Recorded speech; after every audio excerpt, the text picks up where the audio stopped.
Bon, eh bien, merci à vous d'être venu écouter un langage que personne ne parle,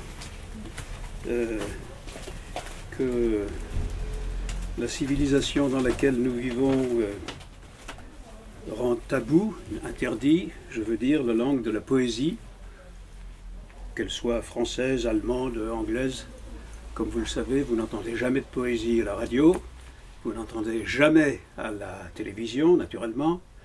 Vous savez que vos enfants ou les enfants des écoles continuent à l'apprendre, et en général avec plaisir. C'est un langage qui est devenu tabou. Et pourtant, c'est le langage, et c'est peut-être pour ça qu'il est tabou, c'est le langage de la liberté. Il n'y a pas de langue plus propre à exprimer ce qu'on a sur le cœur librement que la poésie, dans n'importe quelle langue. Pas besoin de faire d'études, comme je le disais tout à l'heure, pour être poète. Il suffit d'avoir des mots à sa disposition et d'oser les sortir. En général, quand on garde ce qu'on a sur le cœur, ça tourne mal. Vous devriez donc tous déjà oser sortir ce que vous avez à dire quand ça va mal ou quand ça va bien. Hein. Il y a des moments d'outrance dans la vie où il faut qu'on mette des mots sur ce qui se passe, parce que nous sommes des êtres de langage. On n'est pas uniquement des carnivores et des consommateurs. Donc on a besoin aussi de savoir que les mots sont à notre disposition. Quelle que soit la langue, je le répète, peu importe, la poésie est une langue universelle de toute façon. Et ce que je vais vous proposer là, en lecture, et puis aussi en écoute musicale, parce qu'il s'agit de poèmes, qui ont été, qui remontent à un demi-siècle quelquefois. J'ai traversé pas mal d'âges, et donc ce recueil que nous vous présentons ce soir fait crédit à la folie. C'est une espèce de patchwork, de pot-pourri, de kaléidoscope, d'un certain nombre de choses que j'ai écrites en poésie sous l'influence de deux choses. La première, c'est, je dirais, mon ouverture au monde, ma façon de sentir que la poésie n'a pas seulement à voir avec les sentiments intimes, mais aussi avec ce qui se passe autour de nous, en politique, dans la société, et qui nous concerne tous. Précisément parce que la poésie nous concerne tous. Il n'y a pas de raison de dire uniquement ses peines de cœur, ou simplement que on trouve que le printemps est beau avec ses jolies fleurs multicolores. Bon, naturellement, c'est vrai que les fleurs doivent aussi avoir leur part en poésie, mais l'essentiel, ça serait quand même de le dire avec ses mots à soi, quand on en a besoin, soi. Vous comprenez ? Sinon, on se copie les uns les autres. La poésie que j'ai écrite, donc, elle est issue du fait que j'ai été très tôt dans ma vie, à cause de circonstances dans lesquelles le monde extérieur a beaucoup agi sur moi et m'a pas mal fait subir. Je me suis toujours ouvert à la possibilité de réagir, de survivre. Et cette survie, par les mots, c'est quelque chose d'essentiel. Vous ne pouvez pas vous rendre compte à quel point, quand vous criez que un certain nombre d'actions qui ont eu lieu contre vos amis, contre vos frères, contre vous-même, sont absolument insupportables, vous ne pouvez pas vous rendre compte à quel point ça fait du bien de le dire. Il faut le dire. Et l'écrire, c'est une façon de croire à ce qu'on dit. C'est pas seulement du bavardage. Les choses essentielles que la vie nous incite à dire, c'est vraiment le sens même de notre incarnation. La deuxième chose à partir de laquelle j'ai écrit ces textes que vous allez entendre, et aussi en chanson, c'est précisément mon amour des mots. Je ne peux pas vous dire d'où c'est venu. Enfin, il faudrait faire une psychanalyse. Tout s'explique, évidemment. J'ai toujours eu envie d'écrire pour moi des choses et pas forcément de les partager tout de suite, mais de perfectionner un petit peu, de voir si ça tenait debout. Et puis, j'ai beaucoup lu de poésie, et pas seulement de poésie, de littérature. Je fais des études. Pendant la guerre, j'étais dans un lycée qui est devenu célèbre parce que il a pris le nom de Jacques Decour, c'est-à-dire d'un professeur qui était résistant, un professeur d'allemand, qui a été exécuté par la Gestapo en 1942. Voilà. Alors, à la fois l'amour de la littérature, l'amour des mots, qui était plus intéressante finalement que la vie quotidienne. Lire des romans, lire ce qui a frappé toute l'humanité, que ce soit en Allemagne, que ce soit en Chine, au Japon, en Afrique du Sud ou en France. Lire des textes de Victor Hugo qui englobent l'ensemble de l'humanité. Il y a quand même un moment où on se rend compte que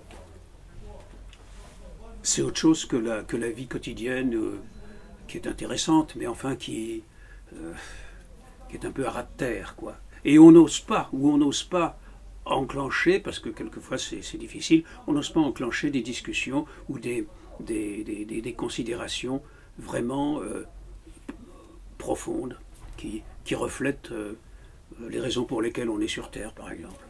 Hein, pourquoi vous êtes là ce soir? Pourquoi je suis là ce soir? Quoi ça sert? Parce que je n'avais pas prévu d'ailleurs. Donc je remercie ceux qui me permettent de vous rencontrer. Mais si ça pouvait servir à nous rendre compte que les mots servent à autre chose qu'à dire passe-moi le sel, ou merci, j'ai besoin de ton parapluie, ça serait déjà pas mal. Et c'est vos mots à vous.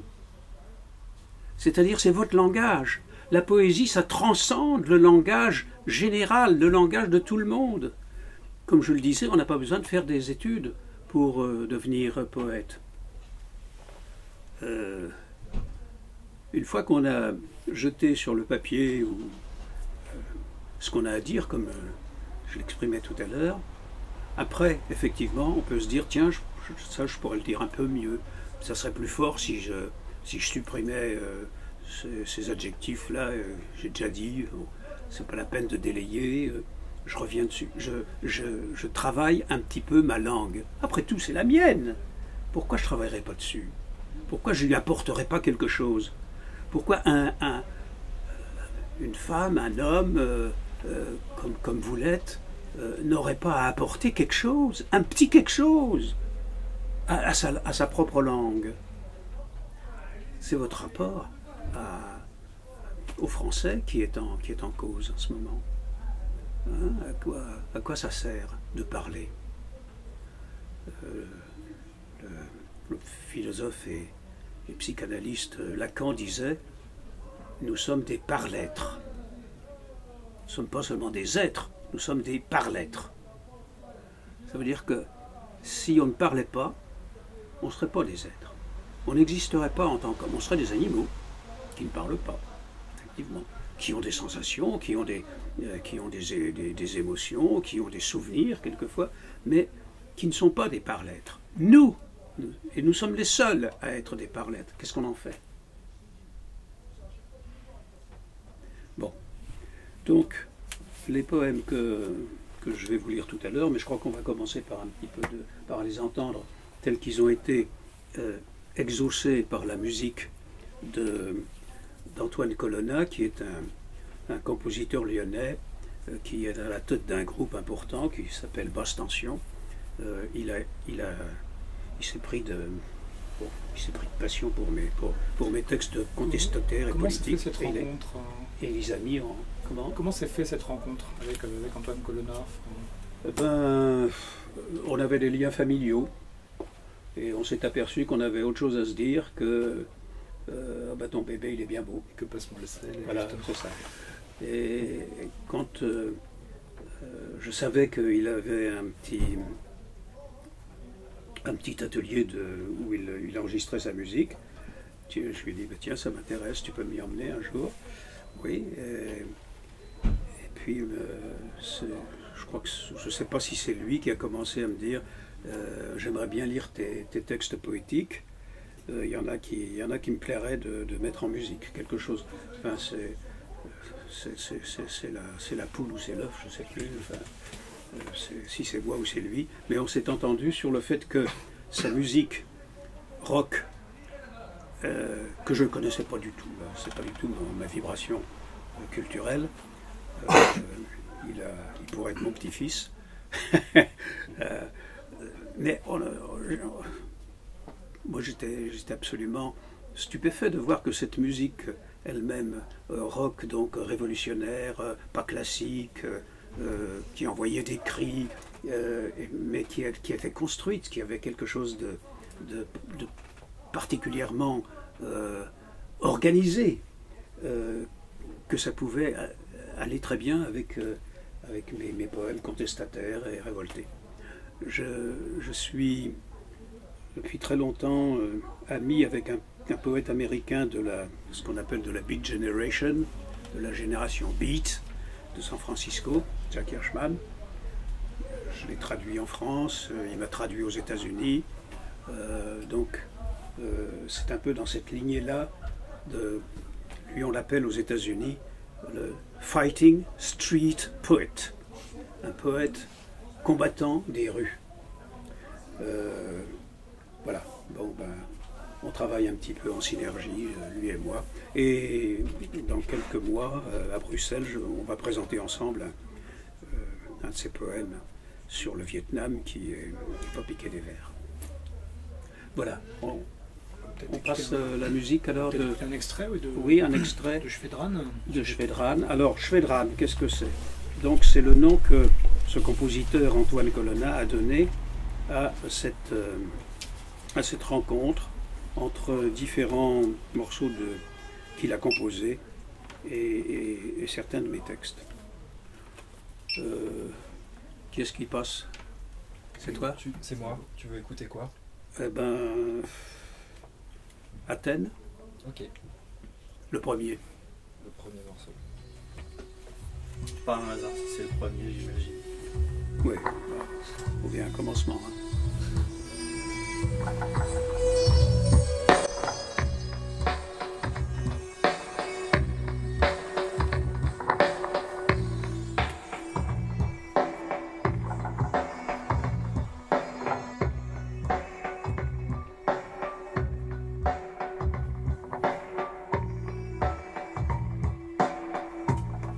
Introduction rythmique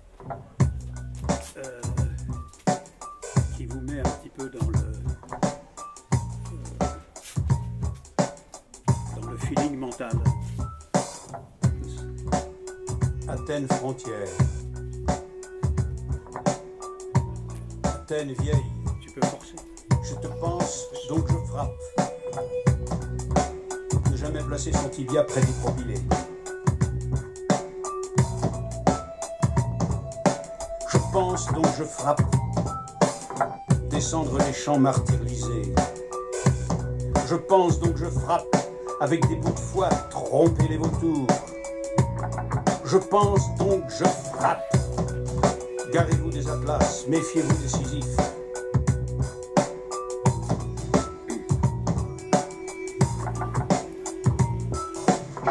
Je pense donc je frappe, impuissant et outrecuidant.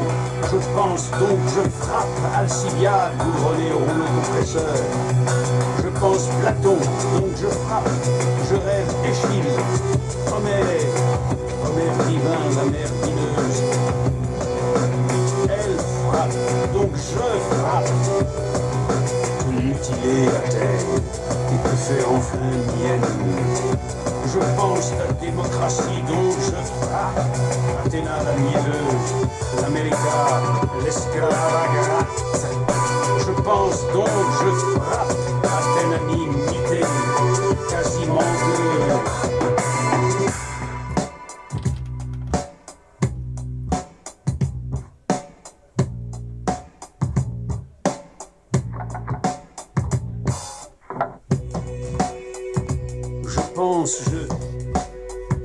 Je qui bat le tambour, je chante une mémoire anesthésiée. Cependant, j'écoute, je pense le ressac de l'univers et mes oreilles qu'Athènes ressuscite, autre. Mais je frappe toujours la mer. Elle me frappe, la mère démocratie viciée, la rompue, la corruptrice, l'accord, la divine Athéna me frappe. Tu penses donc tu cherches si loin, très loin. Frapper, frappe, je frapperai à ta porte et sans majuscule, destinée. On pense, on frappe, on rêve.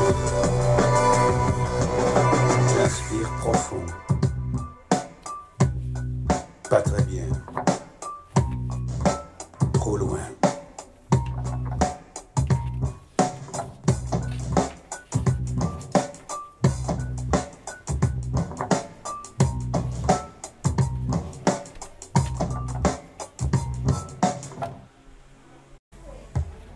Voilà. Alors ça, c'était le premier. On pourrait passer le dernier, c'est-à-dire Alger. Qui a sauté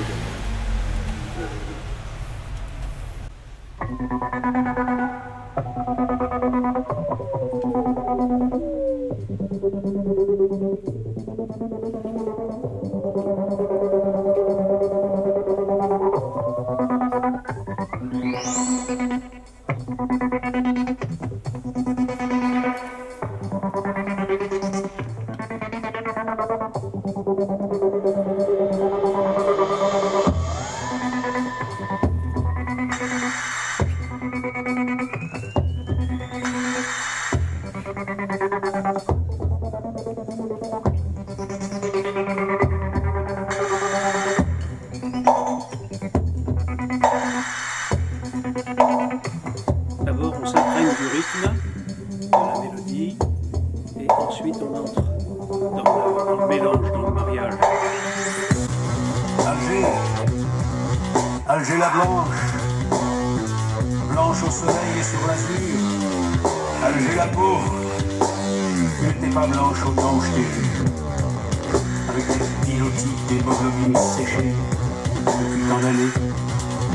Alger, cire rouge, comme la mer, celle du vieil homme, fineuse et infinie.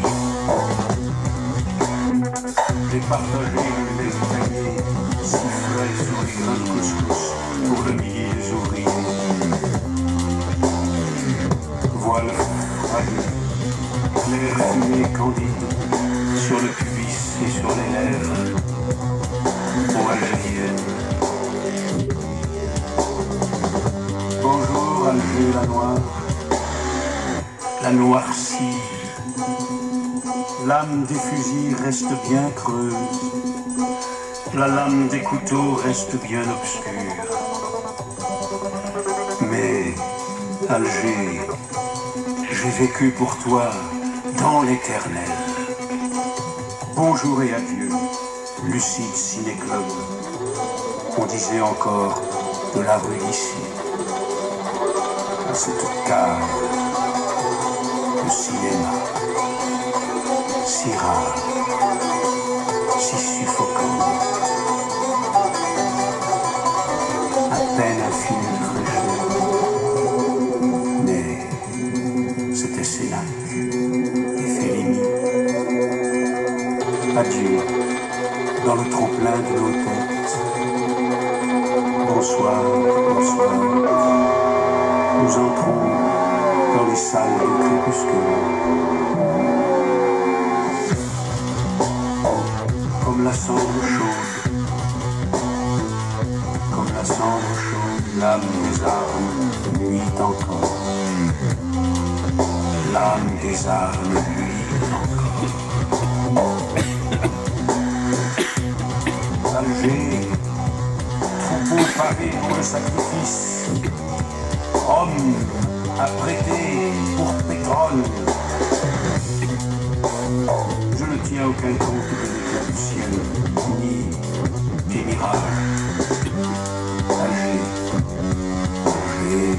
toujours des maîtres, ces maîtres maintenant, enchaînés à leur pleine et courte mémoire, toujours mémoire de sang. Ne perds pas ton temps ni ta majuscule à cause de moi. La femme est grande et remuée et forte, mais sans méditation, pas d'harmonie. Je me suis baigné en toi, dans ta sueur, pour l'éternel. Alger amour, et noir, et blanche, et close et lasse. Le ciné-club de la police reste fermé.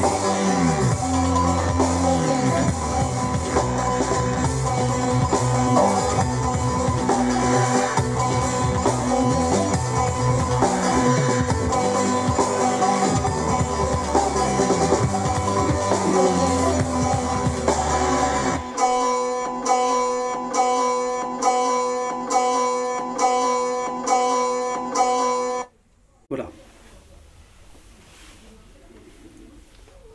Bon, je sais pas trop par où commencer. Je voulais juste dire que c'est une des choses que je trouvais les plus fascinantes dans ce projet, en fait, donc quand on en a parlé, hein, Ouais. c'est que justement, enfin, je trouve par rapport à ce que vous disiez tout à l'heure, enfin, Ouais. ce que tu disais tout à l'heure, que justement, alors même que chacun devrait s'emparer en fait de la De la puissance langue. de la poésie, de la langue et la faire sienne, maladroitement peut-être à un moment, puis adroitement, puis en y travaillant.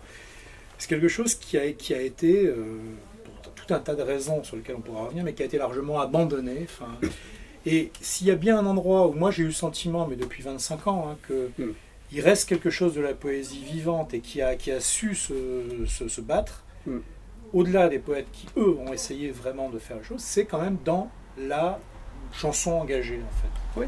Où là, il y a eu un travail, il y a des gens qui sont des musiciens, des compositeurs, des interprètes, mais qui sont aussi des paroliers. Oui. Et certains d'entre eux, pas tous, mais sont des gens qui ont... Et c'est ce qui m'a frappé, je me suis dit, tiens, ben là, il y a aussi une convergence.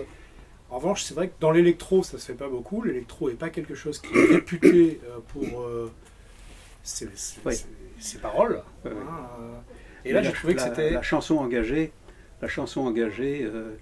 elle a été extraordinaire pendant un temps. Enfin, il suffit de parler de Aragon, chanter par Léo Ferré, par exemple, ou même Jean Ferrat, ou Brassens. Enfin, mais c'est une génération qui a disparu. Qui a disparu. Ceux qui ont repris le flambeau, les Renaud et compagnie, eux aussi, ils sont un peu en perte de vitesse. Alors, qu'est-ce qui a pris vraiment le relais et qui continue en poésie, à mon avis, c'est le slam. Le slam et le rap. Je trouve le slam plus que le rap, mais oui, ça c'est personnel. la slam plus que le rap, mais le slam, en tant que poésie populaire, d'agression, de ce qui est inacceptable dans le monde, tout ça, c'est quelque chose qui, pour l'instant, n'a pas rencontré encore la musique. C'est vrai. Voilà. Et d'ailleurs, dans ce que tu disais en introduction tout à l'heure, sur le fait de, dans le rôle, toujours sans essayer d'assigner une fonction à la poésie, mais en tout cas, le fait de ne pas se laisser voler les mots par le pouvoir, Oui. je trouve que ça, pour moi, ça renvoyait vraiment à un poème, enfin slam, donc que j'adore, de D2 Cabal, qui est Casus Belli, qui est vraiment sur une question de ne pas se laisser arracher les mots, les faire bien vider sûr. de son sens. Bien sûr. Ouais. Qui était sur des mots comme sauvageon, qui justement qu'on récupère et dont on fait autre chose. Et je trouve qu'il y a vraiment quelque chose de vivant et de fort dans le slam actuellement. Alors, ce qui est caractéristique de pas mal de slameurs, mais aussi de cette poésie des rues combattantes dont je parlais tout à l'heure, et pas seulement des rues, mais au fil de la vie publique, hein, c'est que le poète, en général, dit « je ». Il se met pas derrière les choses, derrière les objets, derrière l'objectivité. Il assume complètement sa subjectivité. Je. Vous avez remarqué que, à la fois dans Alger ou dans Athènes, moi aussi, je n'hésite pas à utiliser la subjectivité. Je te pense, donc je frappe, je pense, donc je frappe, etc. Tu penses, bon, et puis dans Alger, Alger la Blanche, tu n'étais pas blanche au temps où je t'ai vu, avec tes pilotis d'hémoglobine séchés depuis tant d'années, etc. J'ai partagé le lait caillé si frais sur les grains de couscous pour le midi des ouvriers, etc. C'est quelque chose qui est, pour la poésie d'aujourd'hui, devenu indispensable. Le je, c'est vous. Le je du poète, c'est celui qui attend que vous disiez enfin, à votre tour, je, et qui vous empariez de la langue. Mon ami Jack Hirschman, le Fighting Street Poet, ne quitte pas, lui non plus, sa subjectivité. C'est pas possible de continuer à dire, je décris que le monde comme une chose à décrire, un objet à décrire. C'est nous qui le ressentons. C'est chacun d'entre nous maintenant qui sommes suffisamment mûrs, majeurs, pour assumer notre intériorité et dire ce que nous avons à dire quand nous le ressentons, parce que personne d'autre ne pourra le dire à notre place. Je vous lis un poème de mon ami Hirschman, traduit en français, tiré d'un recueil dont le titre, j'ai su que j'avais un frère, apparaît précisément dans le texte que je vais vous lire. Jack Hirschman est né à New York et il va faire référence à une expérience d'enfant à New York, précisément. Il était dans un quartier d'immigrés. Si on a le temps, si ça vous intéresse, je vous parlerai de lui. Il y avait un gamin de mon âge qui s'appelait Tommy Riccio. Il vivait dans le Bronx, à un pâté de maison près de chez nous. Oh, je sais pas, je pouvais avoir 5 ou 6 ans, peut-être pas plus de 7. C'était l'été, j'étais en short, et je peux encore sentir la fraîcheur de ma sueur sur mes jambes. Et alors, ce Tommy Riccio, comme si ça sortait droit de son cœur, en plein sur moi, de son cœur est venue une de ces lumières. C'était... On jouait sur un monticule devant son immeuble, là où vadrouillait un groupe de jeunes, dont j'étais, en train de jouer. Peut-être que j'ai dit ou fait quelque chose. Je m'en souviens pas. Je peux même pas me souvenir aujourd'hui de la tête de Tommy Riccio. Vu qu'il jouait guère avec nous et que je l'ai revu que quelques fois traverser la cour de l'école quand on était plus grand. et de loin. Mais cette lumière très pure qui venait de ses yeux, je l'ai senti entrer en moi. J'ai senti que lui entrait en moi. C'était la première fois. C'était plus rayonnant qu'un soleil. J'ai su que j'avais un frère. Vous voyez, le poète dit « je » et vous montre une réalité profonde, sentie. Il aurait très bien pu ne pas écrire ce poème. Un souvenir d'enfance, il ne se souvient même plus de la tête de ce Tommy Riccio. Mais il y a quelque chose qui était resté en lui, c'est la certitude qu'il n'était plus tout seul au monde. Quand on est gamin, 5, 6 ans, comme il le dit, peut-être 7, pas plus, on se pose des questions. Et on n'a pas les paroles, justement. On n'a pas encore le langage. C'est les parents, c'est les adultes qui sont les maîtres de tout. De notre comportement, de notre langue, de notre présent, des jours, des nuits. Et à un moment, on prend conscience que on n'est plus enfermé dans cette bulle d'incompréhension, de solitude, dans laquelle l'enfance nous assigne quelquefois. Il faut dire « je ». Parce que ce que je vous ai lu de Hirschman, et ce que je vais peut-être vous lire de moi-même, c'est aussi vous. Ça vous rappelle quelque chose. Vous aussi. Si vous osez regarder un peu dans votre enfance, vous avez eu aussi des moments. Nous avons tous eu des moments où ça allait mal parce que avec nos parents ça va pas, quoi. Ça va pas toujours.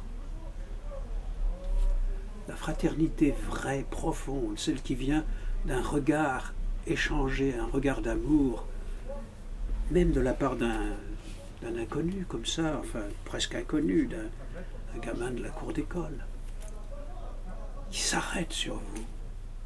Ça change un peu le cours de votre vie et ça vous reste dans le cœur, dans l'esprit, dans la vie, dans l'expérience. Voilà. Je voulais vous dire ça parce que il ne faut pas croire que le poète qui dit « je », c'est par égocentrisme uniquement. C'est parce qu'il s'adresse avec son moi, il s'adresse au moi de tous ses lecteurs. C'est une des choses que j'ai trouvé frappante dans ta poésie, c'est que ça m'a fait prendre conscience que justement cette affirmation, oui, réputée très subjective par le jeu, oui, justement dans les tripes, mais que justement elle transmet aussi l'histoire, et pas l'histoire qu'on a vécue, mais aussi l'histoire justement qu'à un moment, il y a une transmission qui s'est cassée.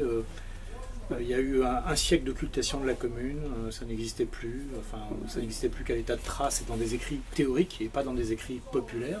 Oui, oui. Et justement, les élèves n'en savaient même rien. Voilà. Et que là, pour le coup, un poète affirmant jeu joue vraiment aussi, projette cette transmission, cette histoire, cette mémoire, et la fait revivre et la rend actuelle. J'ai écrit en 1975 ce poème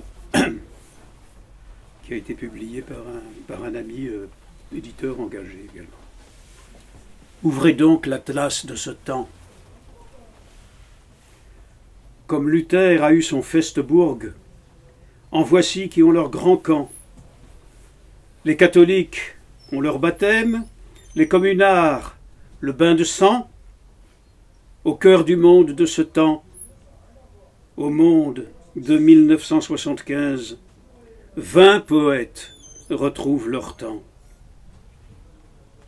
Comme les chiens d'Europe avaient tué les Juifs, les loups américains dépècent les Chiliens. La hyène Pinochet se jette à la curée, le cœur du monde bat plus violent. Varsovie et Santiago, cœur du monde et cours du temps, comme fut Stalingrad, comme fut Mexico, cours du monde et cours du sang, Johannesburg, île Dawson, le cœur du monde bat plus violent. 20 poètes retrouvent leur chant, cœur du monde et cours du sang, frères, cousins des Jacques, au cou coupé, aux bras coupés. Je suis moi, Théophile de Viau, que la garde du roi avait cru laisser, mais verdir et mourir seul en son cachot. Je vous regarde, siècle, du grand siècle, et je vis avec vous. Le temps de la révolte ne s'écoule jamais. Je vis à l'heure où les Versaillais toxinent, à l'heure de Nouméa de 1871, au fond des cages à tigres du Vietnam, à Auschwitz, à Kirikina, avec Louise Michel et avec Neruda, et dans les Bantoustans et dans Victor Jara. Les poètes des temps, de tous ces temps, rougissent les stades et les prisons les geôles. Ouvrez donc, messieurs, l'atlas de nos luttes. Tranchez la page où dort Garcia Lorca, et dites-vous qu'il est un temps qui passera, nazi, capitaliste, apartheidiste, et que ne passera jamais le temps des 100 peuples d'Afrique exterminés par la rapine des Blancs. Or, les poètes de mon clan, j'ose citer les moins lointains, Ménaché, Jacob ou Vénard, ce monde leur a choisi leur camp.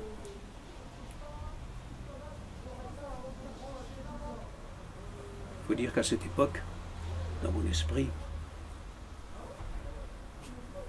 le camp des poètes, le grand camp des poètes, c'est le camp des prisonniers, confrontés à la mort.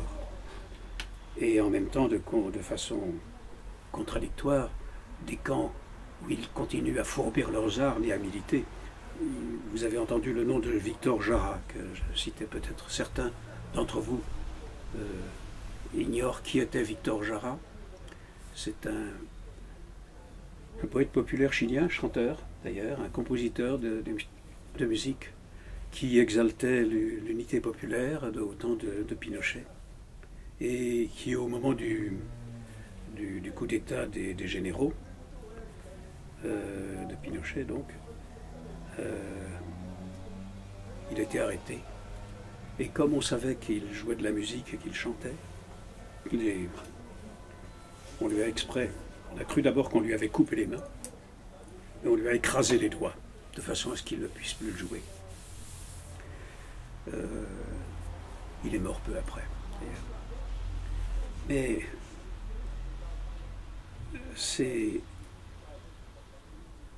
il a continué à inspirer la révolte des prisonniers politiques chiliens, et c'est la double face, si vous voulez, de la vertu de la protestation populaire par le langage et par la musique.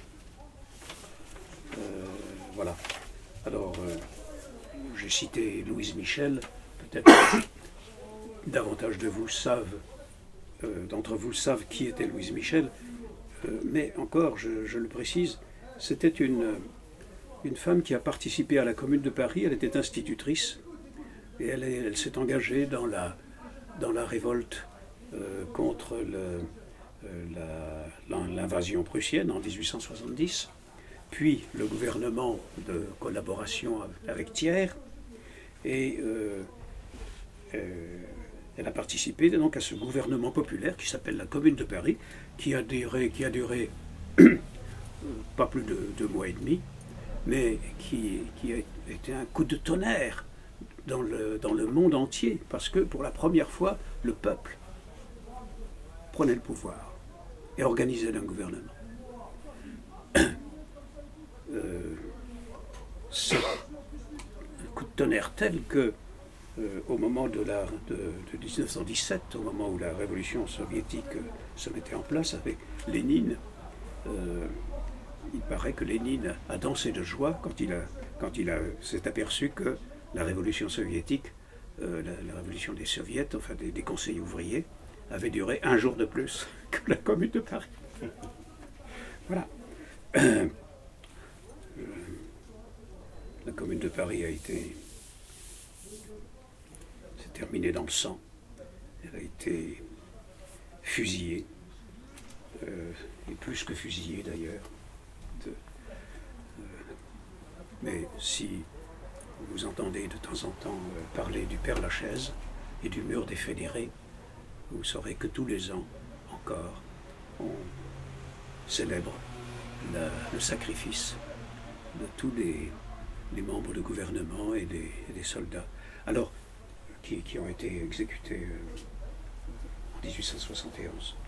Je ne sais plus la date exacte, enfin, c'était en mai, je crois. Et Louise Michel a été jugée, condamnée, en tant qu'institutrice qui faisait l'éducation populaire des jeunes masses émancipées, et aussi en tant que membre du gouvernement auquel elle participait. Elle a été déportée à l'île, à Nouméa, enfin en Nouvelle-Calédonie. Elle y est restée, je ne sais plus, enfin plus d'un an, un an ou deux. Et là aussi, elle a animé le courage des prisonniers qui étaient avec elle. Et quand l'amnistie est venue, elle a repris son combat en France. C'est un personnage extraordinaire, Louise Michel. Elle a d'ailleurs, heureusement, son nom a été donné à 2 ou 3 lycées en France. C'est déjà ça. Qui est-ce qu'il y en avait parmi vous? Qui est-ce qui avait déjà entendu parler de Louise Michel? Et qui n'en avait pas entendu parler? Ah ben, ça me fait plaisir. Vous le saviez? Bien. Quand on est parisien, Oui, tout n'est pas perdu. Quand on est parisien, on voit le Sacré-Cœur, donc c'est vrai. est érigé pour expier c'est vrai. tout ça, donc Ouais. on en a conscience. Bon. Mais je peux continuer ou Bien sûr, bien tu sûr. veux poser des questions Non, tout à fait. Non, je pensais simplement qu'effectivement sur la commune, il y a eu cette occultation qui a duré plus d'un siècle de la mémoire populaire et de la littérature populaire. Ce qui ne veut pas dire qu'elle avait disparu de l'histoire, mais en revanche, c'est vrai que depuis à peu près les années 75-80, mais pas vraiment avant, il y a eu un certain nombre de gens, et au premier rang desquels il faut le citer Jean Tardy, en fait, qui ont fait un vrai travail pour le ramener en fait dans une zone de mémoire populaire, donc par la bande dessinée, lui, mais aussi, qui a joué un rôle important. Et c'est vrai que cette fois, non pas nécessairement en poésie, mais en roman, depuis cette fois une dizaine d'années, on a vu refleurir en fait des romans, et notamment des polars, qui se réapproprient l'univers de la commune. Ouais. Et qui correspond aussi à quelque chose, je pense, parce qu'il y a un témoin qui a pu être préservé, sauvegardé. Ouais. Et c'est là que le poète, parce que oui, le poète, alors il y a la forme poésie, mais le poète parfois, c'est pas toujours une question de forme, c'est aussi une question justement de, comme vous l'avez dit au tout début, parce Oui, qu'il joue et qui parle avec ses tripes, et puis Il faut sortir ce qu'on a sur le cœur. qui préserve des choses parce que c'est son cœur, quoi. Très bien. Alors, dans cette veine, je vais terminer avec un poème également, je dirais politique. Mais pour vous montrer, vous me direz si vous avez reconnu pourquoi je vous le lis.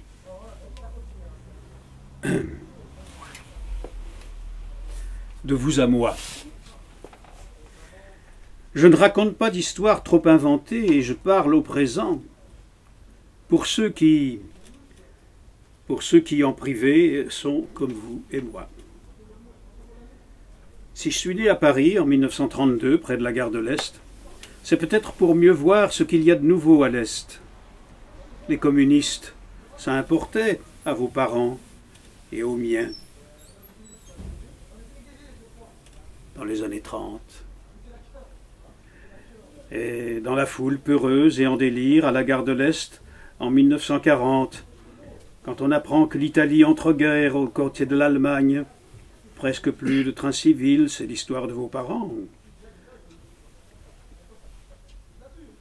Je suis né à Paris, près de la gare de l'Est, d'une mère lorraine et de la Meuse, de Bar-le-Duc, préfecture des ruines et de la mort, Lorraine de Verdun et de la voie sacrée, et elle, et mon papa, banlieusard et grincheux, citoyen de Saint-Denis, Seine, demande la parole comme les vôtres et comme les miens. Il était jeune employé, jeune ouvrier, puis employé dans un bureau du gaz de Paris, forgé dans les petits logis où la cuisine est un boyau, où la chambre un cagibi, où s'enfuit son licage. Papa vieux socialiste et plus vieil anarchiste. Elle et lui demandent la parole, pour nous tous, qui sommes presque nus sur la terre et presque nus sous terre, en si grande foule, et depuis tant de temps. Elle et lui, comme vous et moi, ont des soupirs à transformer en mots. Nos grands-parents aussi, et vos aïeux donc, pour les oreilles de demain. Les vieux os des cercueils ont plus qu'un mot à dire. Et moi, crâne vivant, qui parlerai pour eux, qui veut parler pour vous, et de moi, paru au jour, à Paris, juste 4 ans avant la guerre d'Espagne. Souvenez-vous, d'Espagne, semblable aux enfants étrangers de Guernica. Je parlerai pour Picasso, je parlerai de Neruda, pour vous, de Federico Garcia Lorca. Je parle ce poème à la fin de ce siècle. Je vous rends et je prends une parole forte. Vous ne nous aurez pas toujours, cimetière de la censure. Je parle d'outre les cendres d'Auschwitz et Buchenwald, d'outre les tombes du franquisme. Ma gorge expédie l'Alizé qui rafraîchira de ses baguettes de tambour le squelette d'autres que vous. 100 000 cohortes vers 1000 voies lactées. J'ai l'œil un peu mouillé pour ceux dont le fracas de l'avenir à l'Est avait poussé les murs de leur petite vie. C'est à vos anciens que je parle, au vent, aux épreuves, à nos passés qui figent le présent, aux forêts vierges des enfants. Oui, je raconte le sang des innocents qui coula en Espagne en 1936, quand j'avais 4 ans. Je ne fais pas que l'affirmer. Je vous ramène au jour, vous battez vos paupières, vous tous, vous êtes tous, vous. Vous ne serez plus muet, vous ne serez plus sourd. Mon murmure le crie, de vous à moi. Voilà, c'est un peu ce transfert du vous, du moi, du je à vous, qui est un peu mis en exergue d'une façon évidemment tout à fait évidente et dans un poème comme celui-là. Mais c'est pour vous montrer que le je, effectivement, n'est pas égoïste. Voilà. Dans plusieurs plusieurs des textes que j'ai vraiment beaucoup aimés dans ce recueil sont aussi des veines qui sont d'une certaine façon un peu plus intimistes, mais qui arrivent à être extrêmement politiques tout en étant intimistes. Enfin, je pense à 3 des textes que j'ai vraiment beaucoup m'ont plu, mais 3 qui m'ont marqué peut-être un peu particulièrement sont l'Italie du goudron, Femme des cendres, et puis celui qui vient d'un plus long poème qui commence par Ma vie, ta vie, comme on va faire ses courses, et qui sont, je trouve, des textes extrêmement forts parce qu'ils sont, ils ouvrent davantage peut-être à une voix plus personnelle, plus justement, là, le jeu est encore plus fort, mais même quand le jeu, on croit que c'est lui au premier plan et que le politique s'est fait discret, en fait pas du tout, le politique est omniprésent et c'est magnifique. Ouais, autrement dit, le jeu en vaut la chandelle, quoi.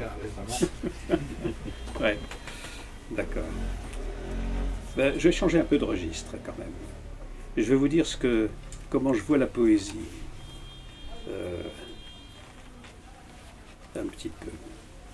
Si ça vous ennuie pas. Enfin, de toute façon, quand vous en aurez marre, je m'en apercevrai. On ira boire un coup.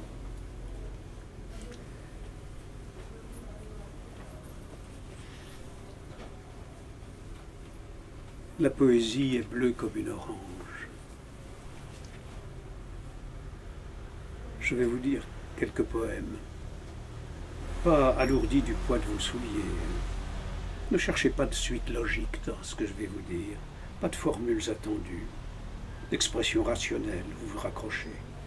Décrochez, lâchez prise, acceptez une langue autre. La poésie est dans nos vies. Depuis 6000 ans, dans nos pensées, dans les musiques. Laissez-la revenir, comme un jeune archéologue absente dans votre quotidien. Cherchez à vous y retrouver avec elle. Cherchez votre propre recherche. Pas de CQFD, pas de solution.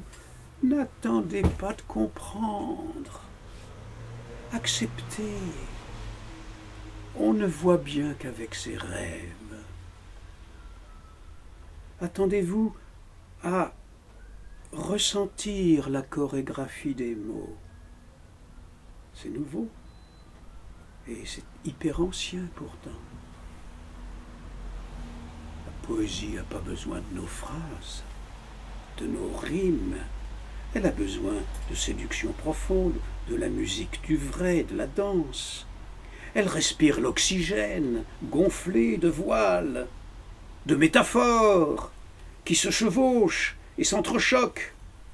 Des miroirs que vous craignez de traverser. Ah, elle éclabousse votre immédiat. Elle souille les données. Elle inspire les rêves, elle expire les silences. Elle permet pour qu'il accepte de voir autrement, de voir ailleurs, d'entendre autrement, d'entendre ailleurs, de s'accorder aux vibrations, à l'éther, au-delà de vos 5 sens. Pas alourdi du superficiel ordinaire, pas alourdi par l'ennui.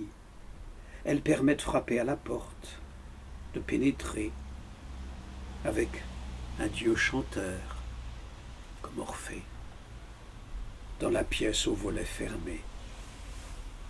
On ne vous a pas donné l'habitude d'entrer.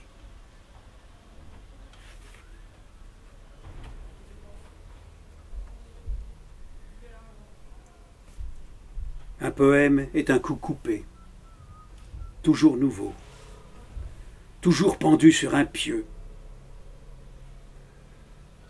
Il serait né d'Apollon, pas de l'Apollon du Belvédère quand même.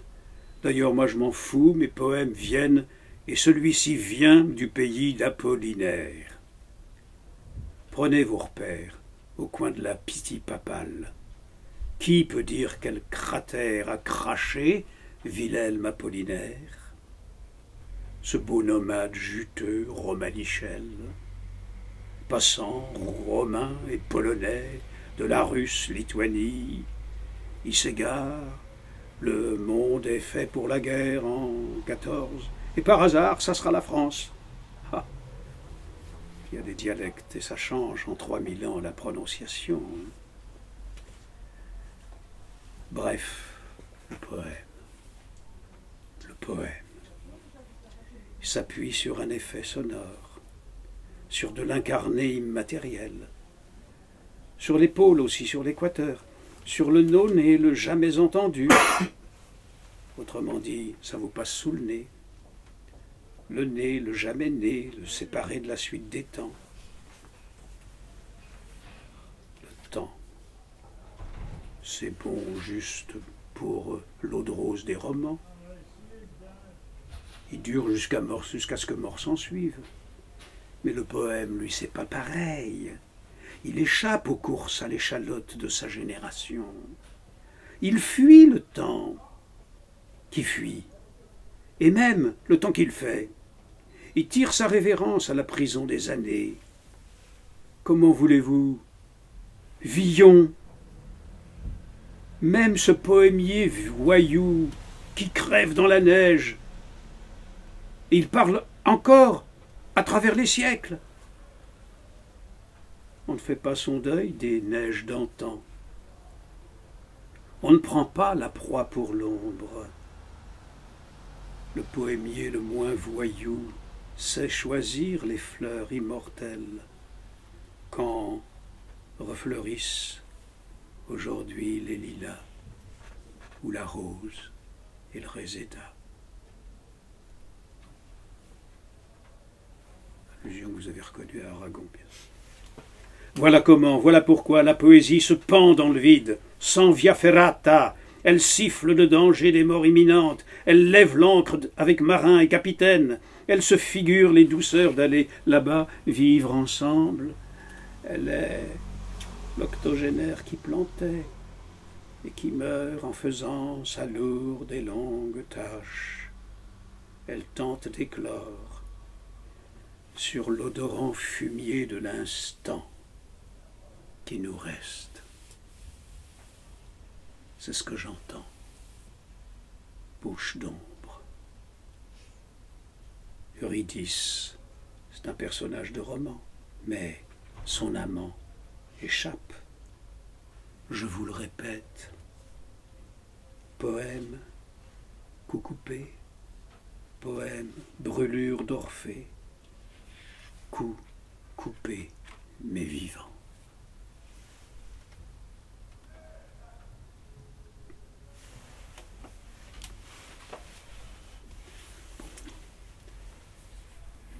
Il y en a d'autres. Comme leur tourne doucement. Voilà. Voilà, donc je pense que tous ceux qui sont, toutes celles et ceux qui sont présents ce soir ont saisi que la poésie de Gilles Bernard Vachon en particulier, et la poésie d'une façon générale, c'est un combat, et c'est un combat qui a en fait besoin de poètes, mais qui a besoin du poète qui est en chacun aussi. Donc ça, et je pense que c'est manifeste ce soir, et c'est une des belles choses qu'il faut retenir. Donc là, vous avez l'occasion, au cas où vous n'auriez pas prévu d'aller au concert aux Zèbres de Belleville demain, vous pouvez encore changer d'idée d'abord pour commencer, et aller au concert aux Zèbres de Belleville. Ensuite, vous avez là un album magnifique, vous avez entendu quelques extraits tout à l'heure, donc de Schwedrane, poésie en musique et en action et en mise en puissance supplémentaire. Puis ensuite, vous avez ce recueil donc, qui est magnifique, dont on a entendu quelques extraits. Et je dirais, en souriant, mais c'est vrai qu'en plus, ce recueil, c'est un peu un cadeau idéal. Vous pouvez facilement en prendre 2 ou 3, et les gens à qui vous les offrirez vous en seront vraiment reconnaissants, ça me semble évident. Et donc, comme Gilles Bernard Vachon est là, c'est l'occasion d'en faire dédicacer. Et bien entendu, de poursuivre la conversation ou les questions autour d'un vers qui va aussi très bien avec la poésie, il faut être honnête. Mais on peut déjà commencer à discuter maintenant, si ça vous sur la 5 minutes. Vous avez peut-être des questions ou des remarques à faire sur ce que j'ai dit, qui n'est pas forcément toujours prêt à entrer directement. Commencer par Athènes et finir par Alger, c'est 2 endroits où vous avez vécu, oui. Les deux. Oui, enfin j'ai été très marqué par la guerre à Paris. D'abord la guerre de 40-44, où j'ai vécu l'occupation nazie, et puis ensuite la guerre d'Algérie, à l'époque où je faisais mes études, et où j'ai été traîné de commissariat en commissariat, matraqué, etc. J'en avais plus que marre. Et mes études m'ont amené à choisir un métier qui me permettait de quitter la France. Et il existait à l'époque en Sorbonne une espèce de diplôme qui s'appelait professeur de français à l'étranger. Voilà. Et donc je me suis... Je croyais aller au Japon. La France a fait éclater sa première bombe atomique à Condor-Béchar. On a déchiré mon billet d'avion, je ne suis jamais allé. Mais comme la guerre se poursuivait, que j'avais signé des papiers compromettants contre la guerre, j'étais objecteur de conscience, il fallait que je parte, enfin ça va mieux que d'entrer en prison tout de suite. Donc je me suis retrouvé au Brésil, et à São Paulo, ce qui m'a permis de connaître des tribus amérindiennes intéressantes. Et puis au Danemark, et puis en Argentine, en Tunisie, en Algérie ensuite. Voilà, j'ai un peu traîné mes guêtres. Voilà. Et puis, voilà, bon, j'ai terminé ma carrière dans un lycée international. Enfin, ça, pour parler de ce qui m'a fait gagner ma croûte, mais qui m'a permis aussi de visiter pas mal de pays et d'en tirer. Non, j'ai pas visité des pays vraiment. J'ai vécu dans des pays, c'est pas pareil. J'ai vécu plusieurs années au Brésil, plusieurs années au Danemark, plusieurs années en Tunisie. Vous parlez combien de langues? Pardon? Vous parlez combien de langues? Vous parlez combien de langues? Oh. Je parle français. Je parle le portugais, l'anglais et l'allemand. Et puis, quand on a fait des études de lettres, évidemment, avec le latin, le grec, on trouve les racines. On peut s'y retrouver un petit peu, enfin en Occident au moins, avec la plupart de ceux qui parlent espagnol, qui parlent portugais, qui parlent italien. C'est assez facile. Enfin, je me débrouille, quoi. Hein, c'est pas... mais je peux écrire et lire en anglais, en portugais et en allemand. Y compris de la poésie? Ça, c'est plus dur. Non, j'y arrive pas. J'ai essayé quelquefois d'écrire des poèmes en allemand, mais non, c'était un peu une catastrophe. Ma mère m'avait dit au moment de l'occupation nazie, tu feras de l'allemand parce que c'est la langue de nos ennemis. Donc, tout gamin, j'avais des ennemis, quoi. D'ailleurs, c'était tout à fait naturel. Il y avait des membres de ma famille qui faisaient de la résistance. Donc, il fallait bien se mettre du côté où on devait être.